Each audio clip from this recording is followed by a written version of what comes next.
मित्रों नमस्कार। जी हाँ, मैं आपका होस्ट और दोस्त मनोज मानव और आप देख रहे हैं कार्यक्रम काव्य कथा। जी हाँ, संस्था बयार जिसका उद्देश्य सामाजिक, सांस्कृतिक और साहित्यिक गतिविधियों को समृद्ध करना, सुदृढ़ करना और सजग करना है, सबल करना है, उसके डिजिटल माध्यम खुलता आसमां पर ये विशेष कार्यक्रम काव्य कथा में आज आपके साथ हैं डॉली कुमारी। आपको बताऊं कि इन्होंने अपने जीवन के संघर्ष पथ में क्या कुछ खोया और आज क्या हासिल करती जा रही हैं।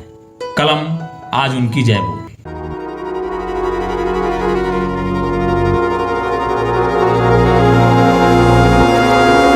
डॉली कुमारी जो दरभंगा के भदवा गांव की रहने वाली है। भदवा गांव, जिला दरभंगा, बिहार।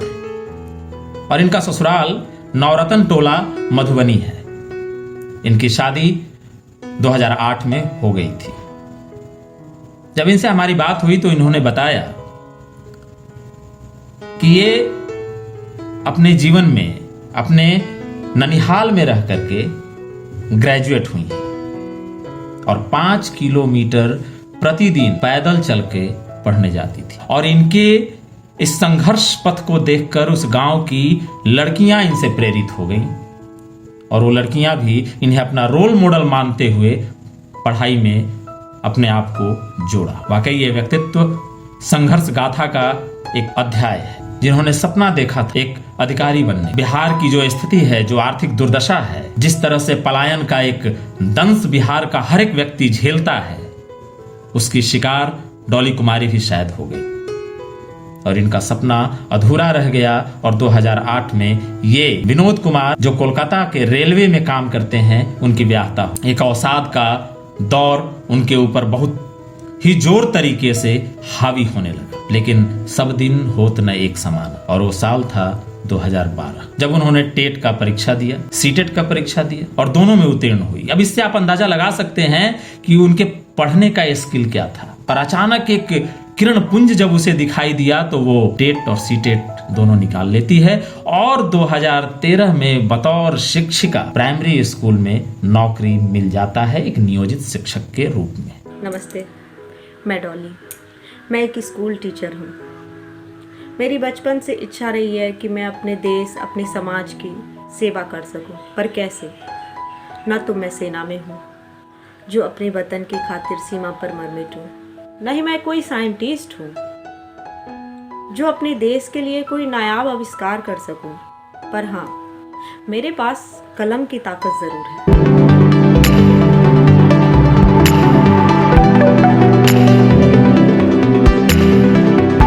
आपने देखा डॉली जी का जज्बा।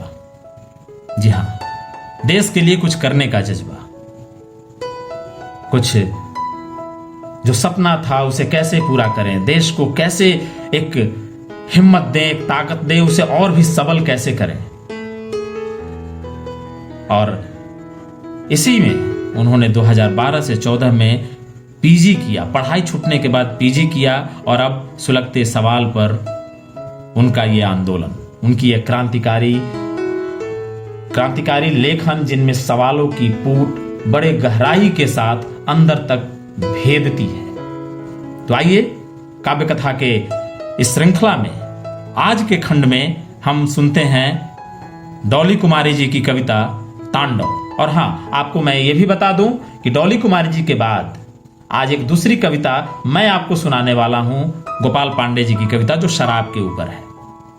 वही गोपाल पांडे जी जिनको आप हमेशा देखते हैं अलग अलग कहानियों में, अलग अलग कविताओं में, और काव्य श्रृंखला में भी एपिसोड 3 में वो आपके समक्ष थे अपनी कहानी के साथ। इसके अलावे यशपाल का बालम खीरा और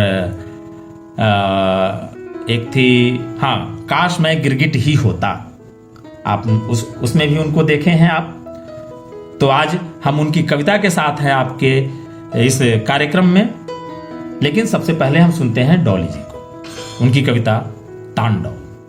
संस्था बयार जिसका उद्देश्य साहित्यिक, सामाजिक और सांस्कृतिक समृद्धि है के डिजिटल माध्यम खुलता आसमां के विशेष कार्यक्रम काव्य कथा में मैं आज आप लोगों के साथ उपस्थित हूँ, जिसके लिए मैं इस संस्था का तहे दिल से धन्यवाद करती हूँ।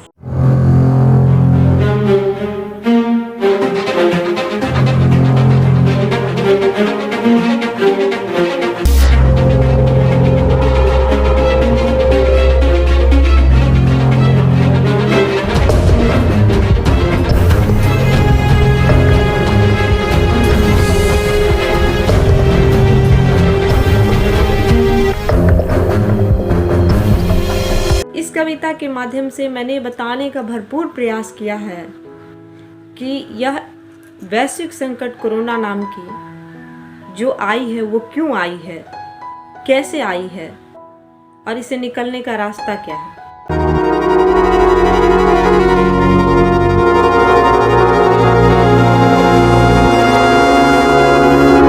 यूं ही नहीं मौत ये तांडव मचा रहा है, यूं ही नहीं मौत ये तांडव मचा रहा है, अपनी हद में हम रहे हमको सिखा रहा है। छीन के आज हमसे हमारी ही आजादी, देव ने आज हमको हमारी किए की सजा दी।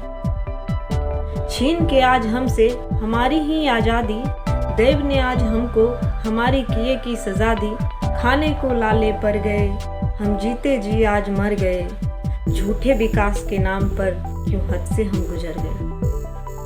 खाने को लाले पर गए हम जीते जी आज मर गए, झूठे विकास के नाम पर क्यों हद से हम गुजर गए। छीन के आज हमसे हमारी ही आजादी, देव ने आज हमको हमारी किए की सजा दी। खाने को लाले पर गए हम जीते जी आज मर गए, झूठे विकास के नाम पर क्यों हद से हम गुजर गए। मुझे उम्मीद है आपको डॉली जी की ये कविता बहुत पसंद आई होगी, क्योंकि बहुत ही समसामयिक कविता है ये, और इसीलिए हमने काव्य कथा में इसे आज स्थान दिया है। जैसे ही मैं इस कविता के संपर्क में आया, वैसे ही मैं सबसे पहले अपने काव्य कथा के श्रृंखला में इसे स्थान दिया। और अब जैसा कि मैं आपको पहले बता चुका हूँ कि मैं गोपाल पांडे जी की कविता आपको सुनाने जा रहा हूँ, जो BNA से पास आउट हैं और सत्यजीत रे फिल्म इंस्टीट्यूट से उन्होंने कोर्स किया हुआ है 3 महीने का, वहाँ से भी उत्तीर्ण हैं वो। साथ ही रंगमंच से जुड़े हुए हैं और लगातार रंगमंच में वो काम करते रहते हैं। युवा बिहार के बहुत ही युवा और बहुत ही जोशीले रंगकर्मी हैं और एक अच्छे अभिनेता भी हैं। एक व्यक्तित्व में एक सार भी है जो आपको उनकी इस कविता से समझ में भी आएगा, और पहले भी जो आपने उनके कार्यक्रम देखे हैं उसमें भी आपने महसूस किया होगा। तो आइए चलते हैं गोपाल पांडे जी की कविता की तरफ।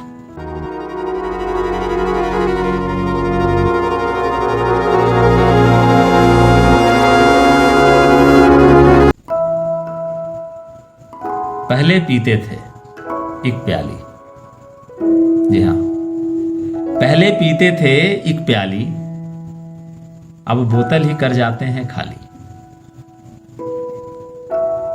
पहले पीते थे एक प्याली, अब बोतल ही कर जाते हैं खाली।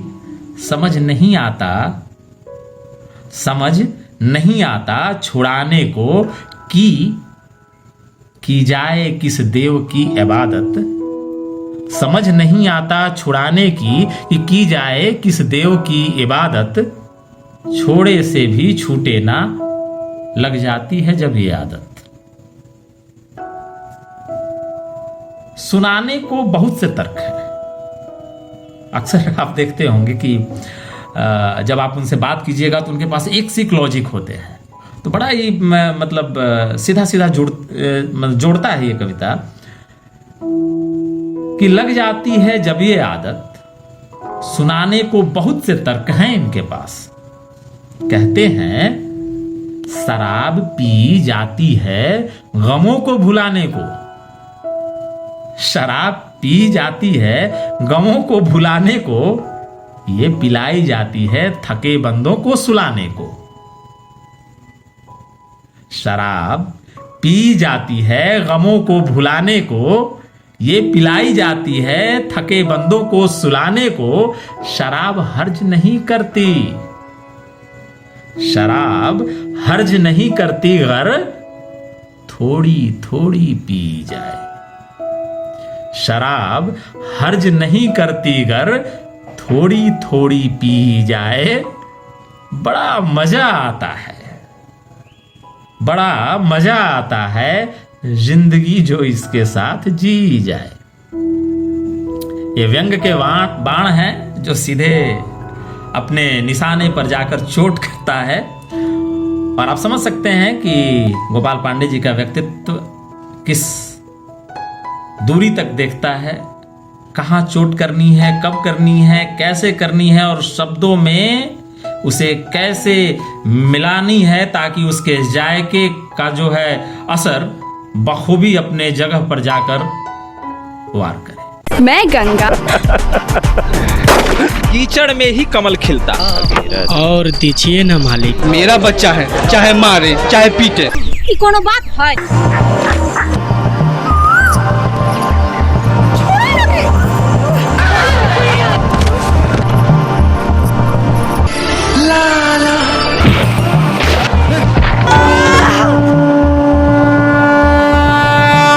काव्य कथा के अगले खंड में एक बेहद ही रोचक खंड आपके पास और आने वाला है, जो है संजय कुंदन जी का, जो नवभारत टाइम्स दिल्ली में सब एडिटर हैं और वाणी प्रकाशन, किताब घर, ऐसे तमाम बड़े बड़े प्रकाशन से उनके लघु कथाएं, उपन्यास, लघु उपन्यास, कविताओं का संकलन प्रकाशित हो चुका है। और उनकी 3 कविताओं के साथ हम आपके पास होंगे, जिनमें बहुत अलग अलग बिंदु है, जिसमें तत्कालिक व्यवस्था और उससे जुड़े हुए तमाम जो कोहराम मचे हुए हैं वो आपको सुनने को मिलेगा। तो आप जुड़े रहिए हमारे साथ हमारे कार्यक्रम काव्य कथा में और देखते रहिए खुलता आसमां के तमाम सारे कार्यक्रम, और करते रहिए हमें यूं ही लाइक, सब्सक्राइब, हमारे कार्यक्रम को शेयर, दबाते रहिए हमारे बटन को और जुड़े रहिए हमारे साथ खुलता आसमां के साथ। दीजिए तब तक अपने दोस्त मनोज मानव को विदा। नमस्कार।